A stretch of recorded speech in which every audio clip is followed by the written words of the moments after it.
Good afternoon and welcome to this Daily Tea special live from the Conservative Party conference in Manchester. Tim Stanley and I, Camilla Tominey, are here with Robert Jenrick.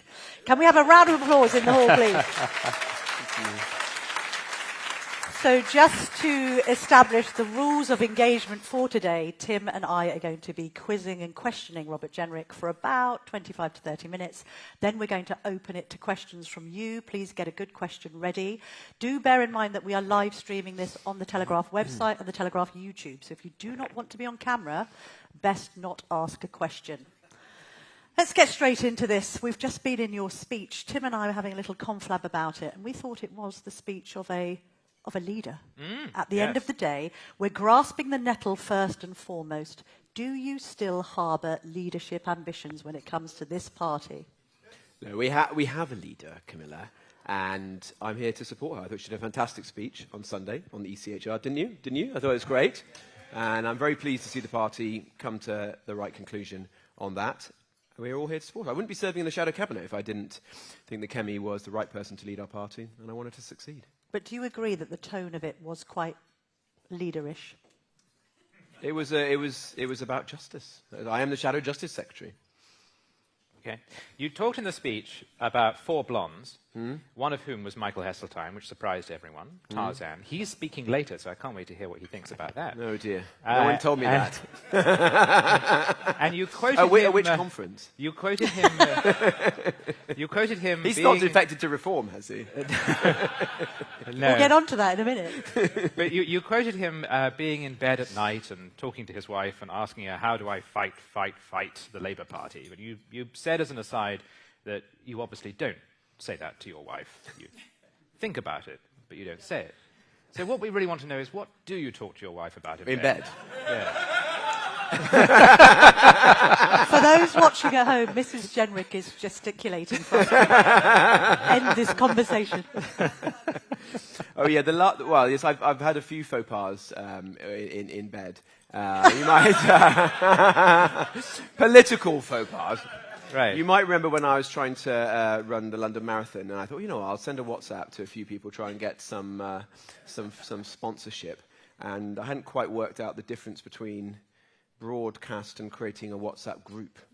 So I created a WhatsApp group for everyone on my contacts. Yes. From like J.D. Vance to David Cameron.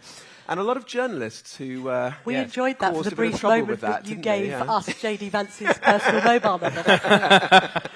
I discovered that you can't delete a group. You are swerving the question of what you discuss in bed with Mrs. Jenrick. And we ask about Mrs. Jenrick, the brilliant Michelle, because we know she is a huge champion of yours. She's by your side at this conference. And we know that she has ambitions for you too. Does she? I think so. Well, to be a better husband, a better dad. In bed. On a serious note, the reason why I raised that quote from Michael Heseltine was that is what this party has got to do now. And you've got to stand up and fight. And someone like him, back in the 1970s, when we were last in a very difficult situation, completely understood what we've got to do. There's no divine right for a political party to exist, even one that served our country for 200 years, like we have. And there's been the party of Peel and Disraeli, Churchill, Thatcher. The Conservative Party's got to make a choice. Does it want to stand up and fight, or is it willing to slip away? Those of us who are here at this conference, I think, are firmly in the first camp, which is that we are not going to allow it to slip through our fingers on our watch. We're going to fight for this party. And we're going to fight for our country. Okay. Last question on your domestic arrangements. We asked this because it's been reported that Michelle reads out online comments about you at home to motivate you. Is that true? Well, I don't know if it's to motivate me, but it is true that she takes particular pleasure in reading out comments and tweets about me. But, I think it's good. It's a good grounding. I tell you what I do.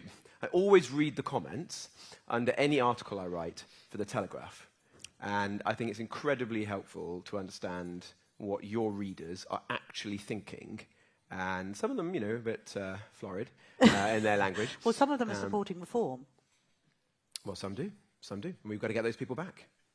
I want the Tory party to be the natural home for every small C Conservative in this country.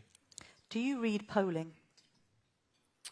Yeah, I take a look at it. It's not something that I fixate on, but I take a look at it, for Because sure. YouGov has come out with a survey today suggesting that half of Tory members think that Kemi Badenoch shouldn't be leading the party into the next general election. Camilla. And you're the are most you going to popular spend the whole choice. of this lunch Just the first 5 talking minutes. about this issue? Just the first 5 minutes. I don't think... Does anyone come here to talk about this, or do they actually Well, want to people ask are- proper no, questions hang on a about the minute. future of our party? Hang on a minute, Robert Jenrick.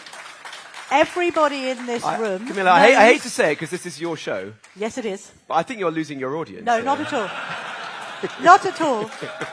Because let me just say this polling has come out, and we just nip it in the bud, because this is a conversation that is taking place at conference. People are talking about Kemi Badenoch's leadership, not least in mind of polling that has gone down, asking them questions about whether you would have been better. I appreciate your being very convivial and supportive. I mean, what's your message, for instance, to Tory MPs that aren't being supportive, Tory members who have spoken to me and Tim criticising her leadership? You know, there has been talk of replacing her. I personally think that would be politically suicidal. But what do you think? Look, my view is this. We've suffered our worst ever election defeat just over a year ago, and we are in the foothills of turning this party around. Being leader of the opposition in this situation is an immensely difficult and challenging task. And what we have to do, those of us who are in Parliament, the designated survivors of the Conservative Parliamentary Party, those of you who are members and supporters of the party here today, is get behind Kemi. Give her the support that she deserves, so that she can do the difficult job of rebuilding this party. Okay.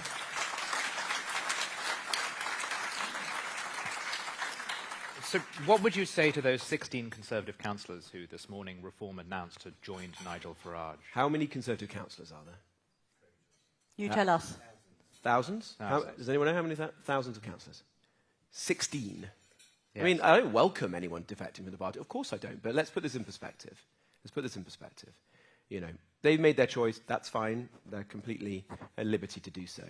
But what we should focus on is not what this party is doing or that party is doing, but how can we change the Conservative Party. The reason we lost the last general election was because we didn't deliver for the British public on some of the biggest issues that face our country. We left immigration far too high. We didn't resolve the small boats crisis, in large part because the government of the day wasn't prepared to rip up our outdated human rights treaties. People feel hard up in our country because living standards are not good enough. The NHS has too high waiting lists. The road back for the Conservative Party is not fixating on tittle-tattle. It's to be painfully honest about the mistakes that we made, to listen to the public, and then to bring forward serious answers to the big challenges that face our country right now. And I firmly believe that if we do that, whilst it won't be easy, and this is a long road, we can regain the trust and the confidence of the British public.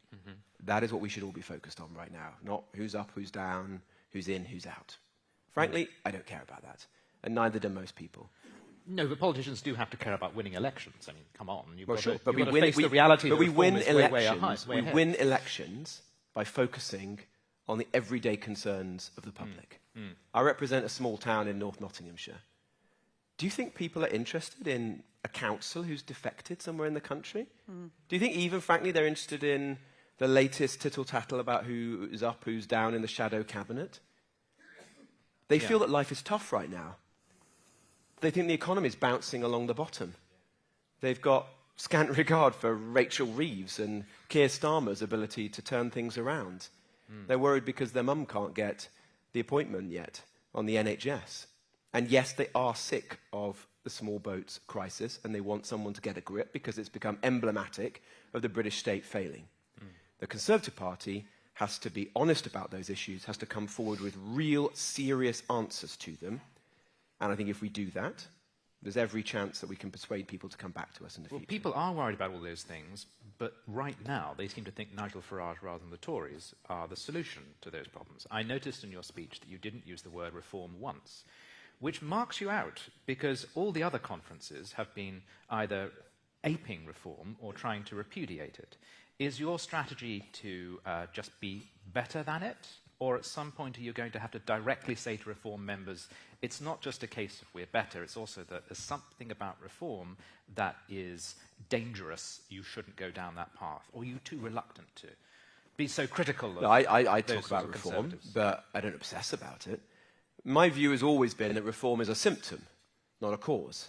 It exists because we, the Conservative Party, as the party of government, didn't do enough to tackle the issues that millions of our fellow citizens care about. Some of those issues long predate the Conservative Party. I mean, Tony Blair is the founding father of mass migration. That's been going on the whole of my adult lifetime. What we've got to do is be better than reform and prove to people that we deserve their votes once again. I like Nigel. I think he's a good bloke to go to the pub with. Not sure I want him running my kids' school, looking after our hospital. If, God forbid, as I think is quite likely, in the next couple of years there's a fiscal crisis, the bond markets say that they have no confidence in Reeves because she's got no growth strategy, she can't cut public spending, taxes just keep going up inexorably, and there's a major challenge, and you've got homeowners whose houses are on the line, you've got businesses in a difficult situation. As interest rates go up, will people think that Nigel and reform is the answer to that? I don't know, but I'm sceptical. Why did you decide to adopt what somebody close to you described as the policies of Nigel Farage with the presentation of David Cameron? Because in a way you have tried to imitate him, and you yourself have admitted that you've been on a journey, and you are actually more right-wing now. You have said that, Camilla. Well, you voted for Remain. The other day, Nigel, I think, said that he thought that I was more right-wing than him. Are you? I don't know. That's what Nigel said. I don't always know where Nigel stands on But you things. have admitted to being on a political Nigel journey. is in favour of scrapping the two-child benefit cap. Okay, well, I don't think that's a good idea. let's take something which I think some voters might think you're more right-wing than Farage. A recording has been leaked to The Guardian in which you claim that you didn't see a white face during the hour and a half that you filmed in Handsworth in Birmingham. First of all, where and when did you say this? This is an event in Walsall. How did it leak out? How did that end up in The Guardian on the eve of your speech? As you might imagine, I do not have a window into the soul of The Guardian. Right. So I'm not, The Guardian I'm has a not soul. an expert. I love it. I tend to get my news from the Daily Telegraph and Okay, good. GB. Good, well, that's a very good answer. But on a serious, you ask a serious question, and so let me respond to it. I went to Birmingham, a city I know very well, and I grew up in Wolverhampton, spent a year at university in Birmingham, known it my whole life, so I'm not a stranger to the city. I went there with GB News to do a video about litter at the early stages of this horrendous bin strike that has afflicted the city. You may have seen it, rubbish piling up on the streets, rats, absolutely appalling. And we went to Handsworth in Birmingham, and yeah, it did look like a slum. It did. I think the residents would say that. The residents of Birmingham are absolutely sick to their back teeth of being run by a failing Labour council that cannot perform its most basic function to pick up their bins and clean the streets. So I don't resile from that. And the second thing that The Guardian said, or criticised me for, was saying that when I was there for an hour or two filming this, I didn't see a mix of people on the street. That was an observation. And as it happens, it's one that is entirely borne out by the statistics, like the ONS data.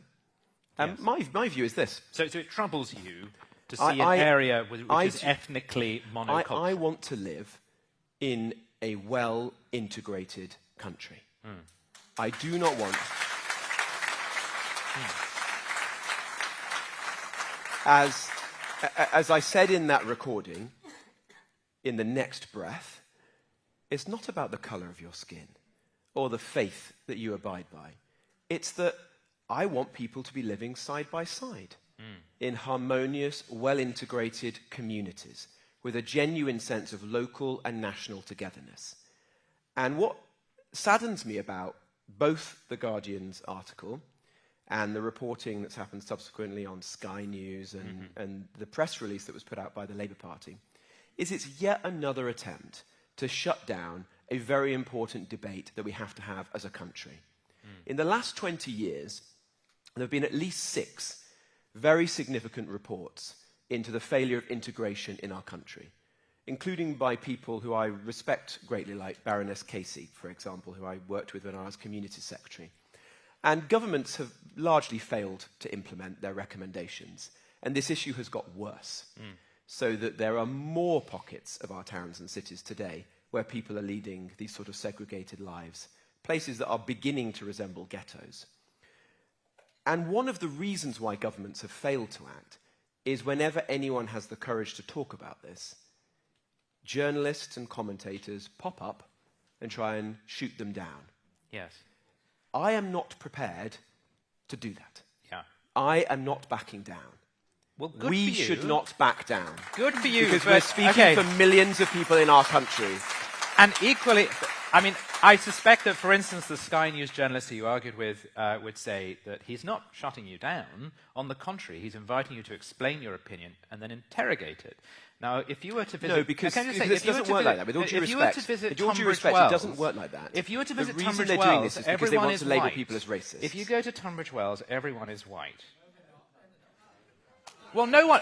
Okay, well, if you go to Birmingham, I can assure you not everyone is Asian as well. My point is, there are many parts of this country which are monocultural white. Now, you wouldn't go there and say, and I saw all the white people and I was troubled. The left do decolonise the countryside, decolonise the National Trust. So the left do make those arguments, actually. They say that some parts of our country are monocultural. But one can my take point, though, is that... I want to make this point, because I feel the Sky journalist, and I didn't feel he had a chance to make it. But the point is that one can agree with the practical point about integration. No one's denying that, because we know we have a problem in this country. But there are many people of colour who will have heard that remark of you seeing an audience that is mostly non-white and feeling uncomfortable.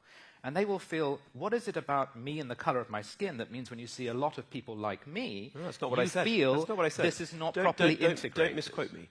What I said was it is not about the colour of your skin or your faith. But you identified the colour of their skin. My point is by saying that you we hadn't seen a don't white want to have person communities where they do not reflect the breadth of the people who live in our country.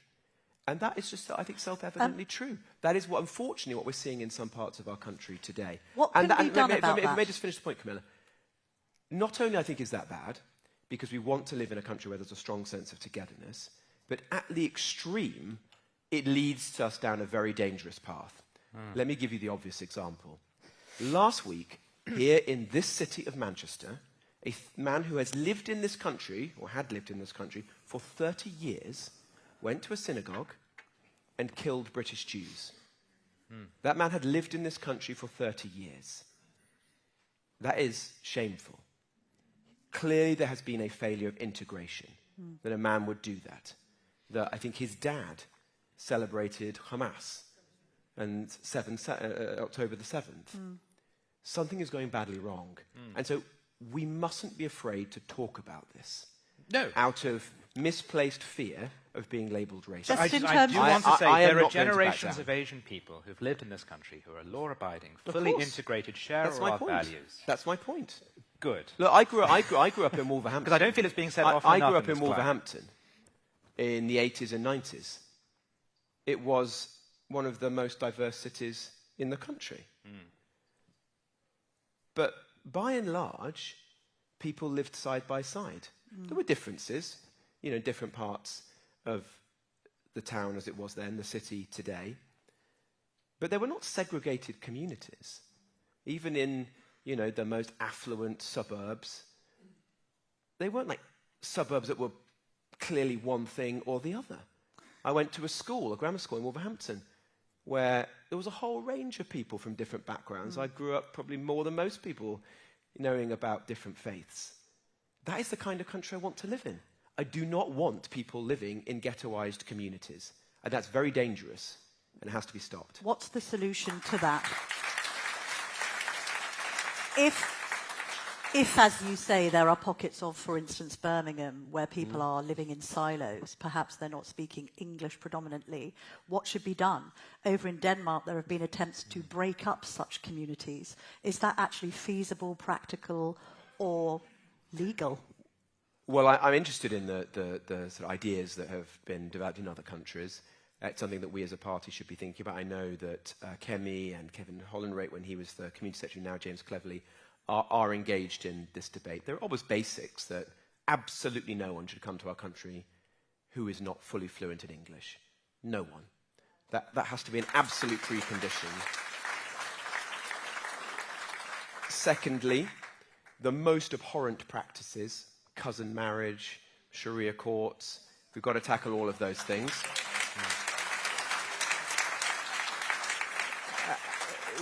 We've got to ensure that our kids are being taught about our history, our culture, our language, our landscapes, the things that unite us as a country, and end all of this nonsense that we're seeing in schools today. I mean, the other day was the 85th anniversary of the Battle of Britain, and I did some research about how fluent people are.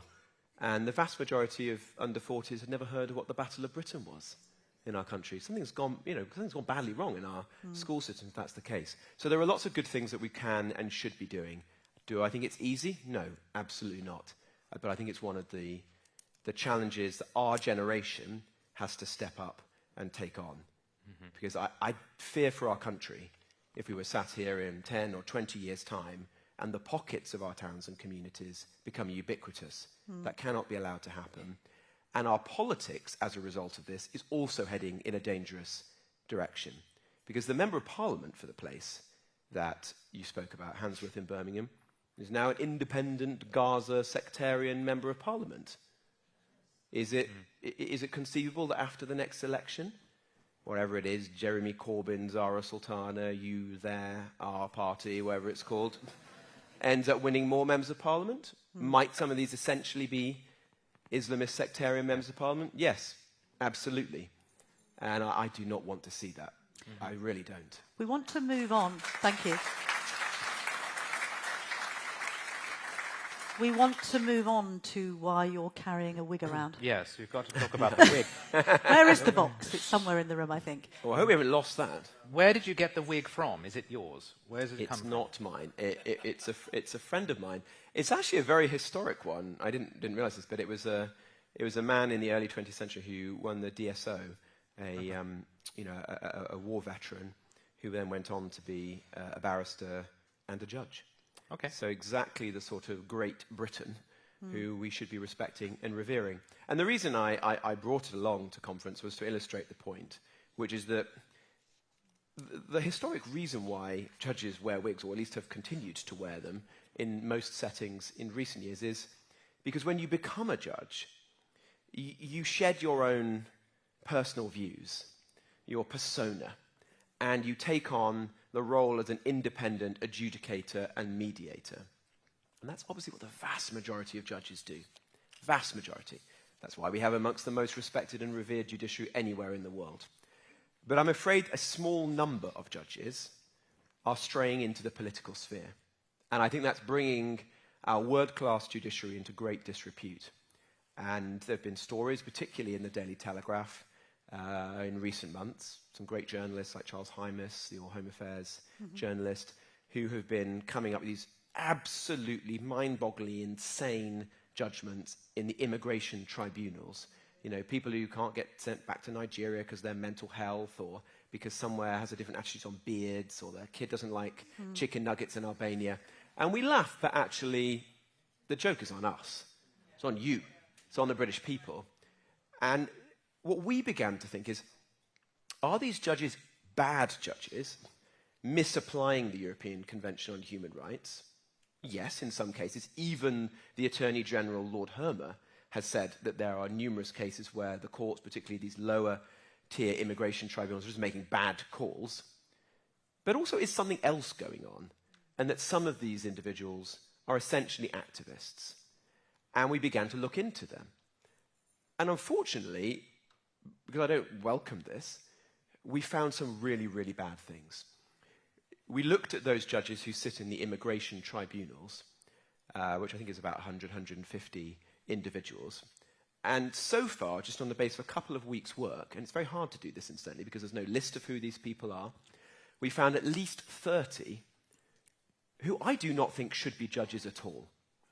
These are people who, in some cases, have been tweeting on social media, liking, retweeting, posting their own comments, saying things like, celebrating that the government lost in court over Rwanda. Now, you're entitled to have that view, but not to be a judge at the same time. We found people who are giving their time pro bono or are trustees of Open Borders charities, charities whose stated objectives is to really abolish all immigration controls. Now, it's a free country.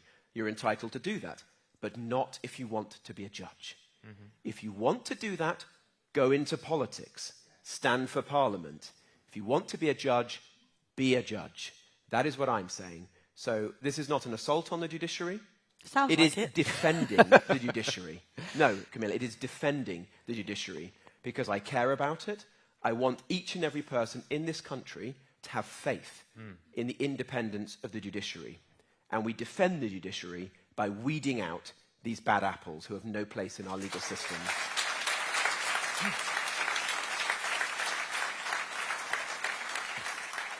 You talk about rolling back the Blairite Revolution and some of those ways in which it sort of seeded things constitutionally to bias the state, etc. Would you like to see the Supreme Court go? Well, I didn't support the creation of the Supreme Court back in the day, and neither did the Conservative Party at the time. It doesn't feel to me to be the number one priority where the judges sit, whether it's in the House of Lords or in this building across Parliament Square, although there are arguments that it's better to be sat within the House of Lords.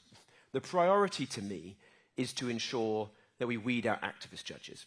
Because my great fear is that we win this battle to leave the European Convention on Human Rights that I've been fighting for in recent years.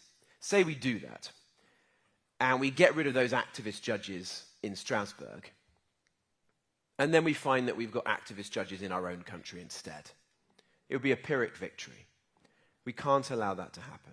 We've got to ensure that activism within our judiciary is weeded out altogether, and we restore the judiciary to what it should be. And by and large, it is today. So what we're proposing is that we go back to the world as it was before Tony Blair. Well, if only that were true. But in this one situation, where we create the Lord Chancellor's office, he or she appoints the judges on advice from the senior judiciary, and you don't have this out-of-touch quango that currently exists. And it's clearly failing, because whoever runs this quango isn't even checking the social media feed of the people they're appointing as judges. It's actually run by somebody who was forced to resign from another role in disgrace. I mean, it's a joke. So let's reform it, and let's ensure that we preserve the independence of the judiciary. But to the broader point about the sort of Tony Blair legacy, yeah, absolutely, I want to unwind that. Mm-hmm. I've been a proponent, as have others, of a sort of Great Reform Act, the Great Repeal Act, where we look at all of that web, that mesh, that mush of laws created by Blair and Brown, the Climate Change Act, the Human Rights Act, the Constitutional Reform Act, and say which of these things do we think are fit for purpose, which should be repealed altogether, which need careful pruning to make them work in the interest of the British people, and that should be one of the first and arguably most important things that a future Conservative government does. You told a Spectator interview yesterday that you thought it was a, quote, effing disgrace for people to be marching in a pro-Palestine manner today, of all days, on the second anniversary of the October the 7th terror attacks. Thank you. Thank you.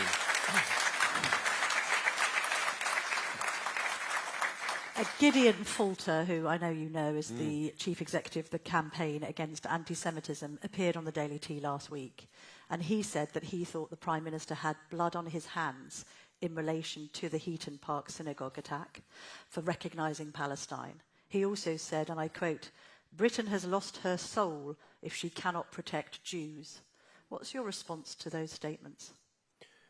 Well, as I said in my speech earlier today, I don't think Britain is Britain if British Jews feel afraid. I don't think Britain is Britain if anyone feels afraid because of their religion. We've got to fight to protect people of all communities in our country. And I'm afraid we've let the British Jewish community down.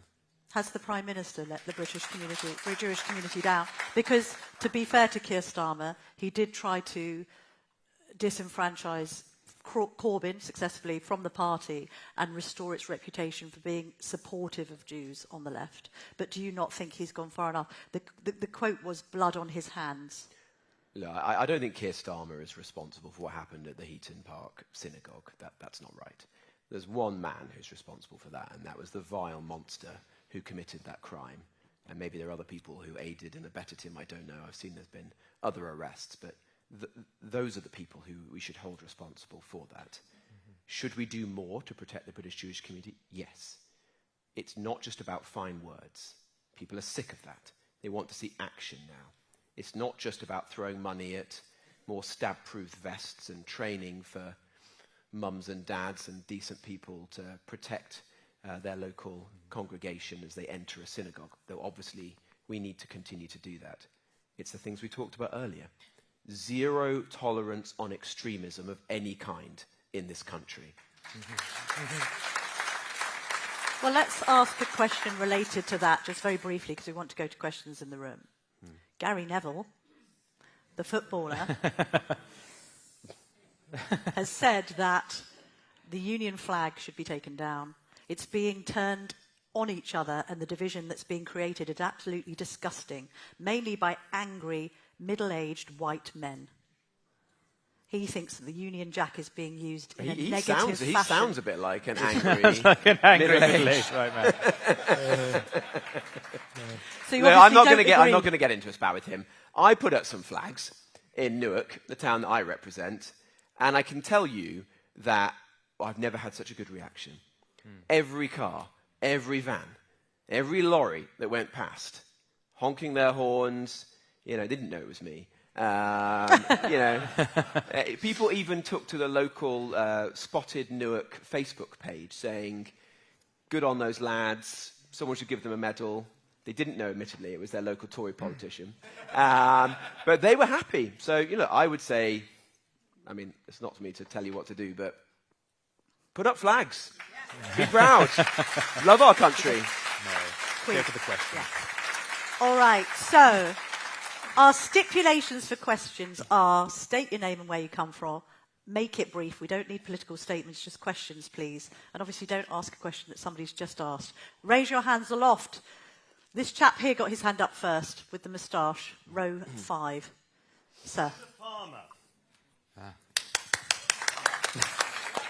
That's actually what Max Yasgur said at Woodstock, and he was cheered to the rafters. We are being discriminated against by this dreadful government. What are the Conservatives going to do about it? Start by scrapping IHG, not just for farmers, but for everyone. OK, thank you, chap. Thank you very much. Robert. Well, thank you for what you do. You're absolutely right. Rachel Reeves, Keir Starmer, Steve Reed, the former Environment Secretary, the one who didn't even own a pair of wellies until Lord Ali gave him some. They lied, let's be honest, to the farming community before the general election, and then they have absolutely shafted you since then. And this is going to cause so much harm. I represent a rural community. I know many farmers. I went to the local agricultural show in Lincolnshire earlier in the year, and the biggest queue was for the tent for the local solicitors or tax advisors. And that's insane, isn't it? You've got hard-working people, amongst the hardest working people in our country, who should be out running their businesses, looking after their families, helping our food security. They're queuing up to try and work out how the hell do we get ourselves out of this situation, because we always thought we could hand our farm onto our kids and our grandkids, not live out the last years of our lives in fear. And worse than that, sir, I went with GB News to meet a man in South Yorkshire, not far from my constituency, whose dad had killed himself. Not the only one, sir, absolutely not. He killed himself because he was so worried about this, and he thought that this was likely to be in the budget. It had been trailed, I think, in the days leading up to it. And so on the eve of the budget, because he thought maybe it would come into force on the night of the budget, as some tax measures do, he went into the barn on their farm and he killed himself. So, look, I don't believe in incendiary sort of language, but there are literally people who have taken their own lives because of what Rachel Reeves and Keir Starmer have done. Shame on them. Shame on them for doing that. There's a lady there who we've given the microphone to. Yes. Hi, I'm Navana Mahmood. I am a new member of the Conservative Party. Brilliant. And, I classify myself as a progressive Muslim, and you said there is no place for extremism in this country. So when the Conservative Party will ban the Muslim Brotherhood? Thank you. Yeah, very good, very good. Well, I would ban it tomorrow. I wish we'd banned it in the past. Look, I've always, in my time in Parliament, fought to ban these appalling groups, Hamas and Hezbollah. For example, I was part of the campaign to ensure that they were both fully prescribed, not this ludicrous situation where the Foreign Office was saying that there was a political wing of them that was somehow full of nice people, but then there was a military one that was full of bad guys. I mean, imagine how foolish we would look as a country if we'd listened to those people in the Foreign Office and then October the 7th happened and we hadn't even fully banned Hamas. So we fully banned those. I have argued for a long time, not successfully, sadly, that the Iranian Revolutionary Guard Corps should also be banned, fully prescribed as an organization, terrorists that they are. Didn't win that argument within government, unfortunately. And yes, Madam, I absolutely agree with you that the Muslim Brotherhood should be added to that stable. And how crazy is it that we here in this Western democracy are pussyfooting around over that, and you've got our friends and allies in Gulf states saying, what the hell are you guys doing? They think it's mad that we're not stronger on Islamist extremism. The things that they did years ago, we're still too afraid to do. Come on, step up. I think there's a journalist that wants to ask a question. Is that right, Charlotte? No? Is the Press Association in the room and wanted to ask a question? We'll give you a question in just a minute. We'll just go to because you've got the mic at the back there, let's go to that person that you were just going to give it to. Lillian? Or you want to go to the Press Thank you. Zoe Kluwer, Wiltshire Council, but this is a general question for you, Robert. How can we get the balance better between free speech and protesting today, of all days? And how do you feel about policing in general at the moment? Very good question. Well, we do believe in freedom of speech, don't we? And we believe in the right to protest. And that will sometimes mean people taking to the streets of our country saying things that we find offensive. That is the nature of freedom of speech. It's protecting the right for people to say things that we vehemently disagree with. But there is a boundary, and we've got to enforce that. And if people are taking to the streets, for example, lionizing those terrorist organizations like Hamas and Hezbollah, shouting jihad, broadcasting on Big Ben anti-Semitic chants, holding banners saying, globalize the intifada, that is not appropriate. That is not Britain. So I want the police to be very firm and to arrest those individuals and then the courts to show them the full force of the law. That is what we should be standing for. But I do believe that there will be some things that you and I would never want to do ourselves, but which we will have to stand up and defend. And let me give you an example. Earlier in the year, a man stood outside the Turkish consulate and he burnt a copy of the Quran. I would never do that. And I would never condone anyone burning a holy text, whether it's the Torah or the Bible, whatever it happened to be. But do I think that's a criminal offense? No. No, I don't. I think you should be able to do something like that. There might be instances where it's a criminal offense. If somebody stood outside a mosque and did that deliberately to intimidate people as they were coming and going and to incite violence or hatred, then that may well, almost certainly would step over the line. But on an ordinary street with no intent, no one was watching him other than one or two passers-by, no. And so we have to defend people like that. The CPS, in their wisdom, charged that man with incitement against the religious institution of Islam. That offence does not exist in our country. In fact, Parliament banned blasphemy 20 years ago. And so we stepped in, we raised the alarm, and although the CPS never apologised, they changed the charge against this man. He still was actually found guilty of a lesser offence, and a brilliant organisation called the Free Speech Union is fighting to defend him now. And I hope that they succeed when he's in court. But that is the kind of uncomfortable battle we'll have to fight. Because that man, though we may disagree with him, is at the front line of the battle of freedom of speech. And so we've got to step up as Conservatives, because this is one of the battles of our generation. It's not going to be Keir Starmer who fights the corner for freedom of speech. It's going to be us, the Conservative Party. Okay, let's ask the journalists from the Press Association. Please do credit the Daily Tea in any copy on the wires. Hello, Helen Corbett from the Press Association. I know you've said that you don't obsess about reform, but given the threat that they're posing, why did you not mention them at all in your speech today? Because I don't obsess about them. There's a lady on my...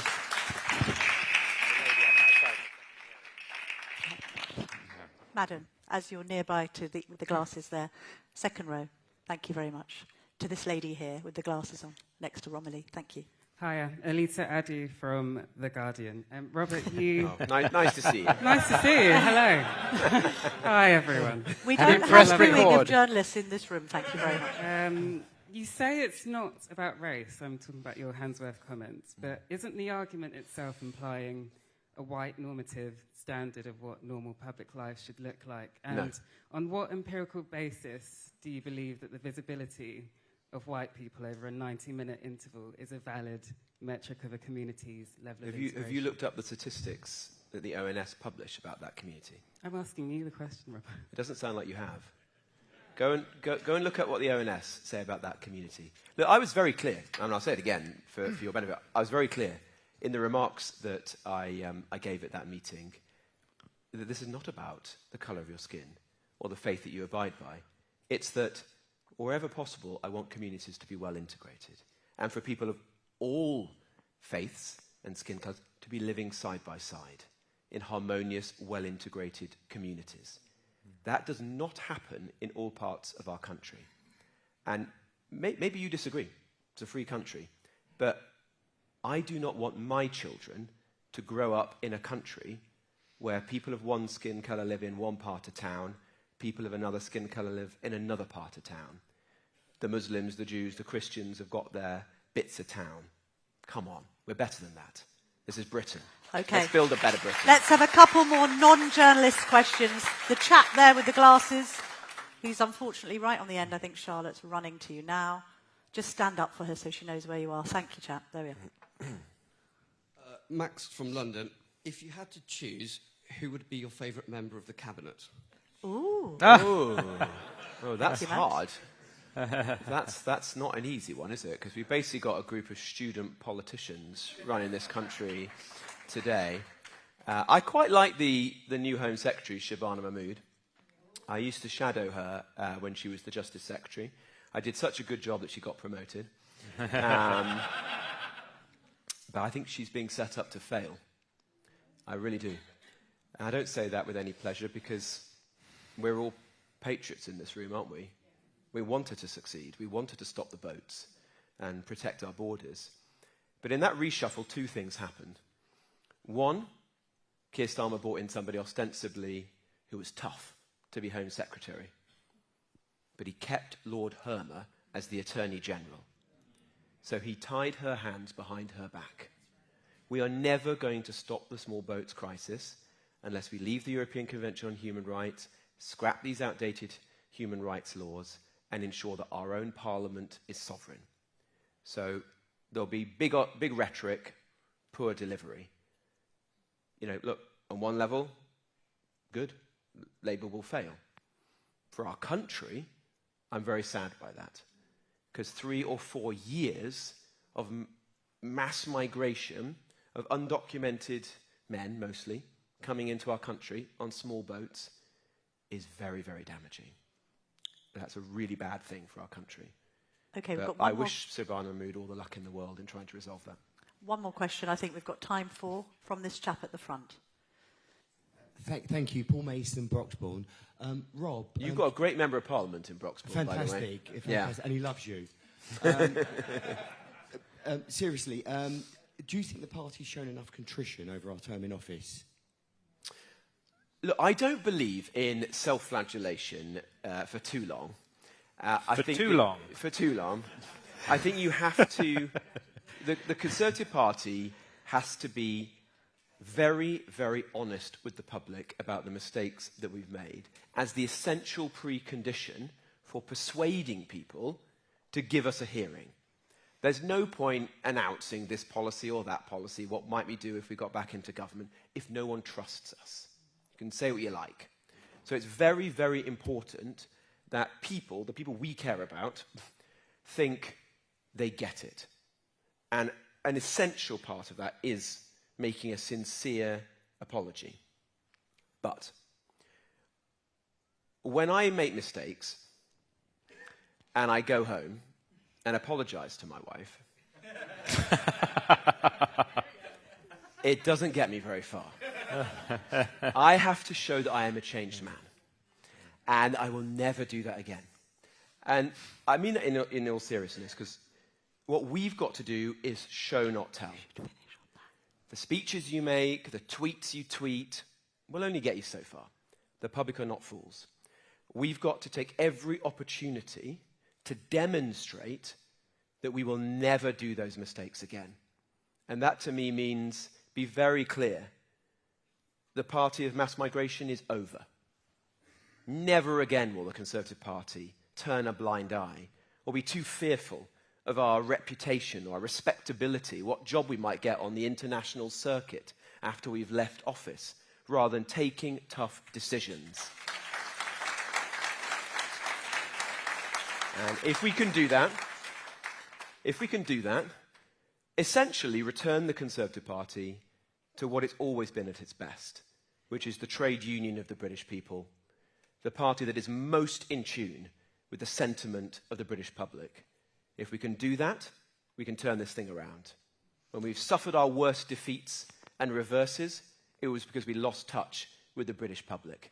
When we achieved our greatest reversals of fortune, when we've got back into office in the 1970s, for example, under Margaret Thatcher, or under the Cameron regime in the 2010s, it was by and large because we understood what the people of this country actually wanted.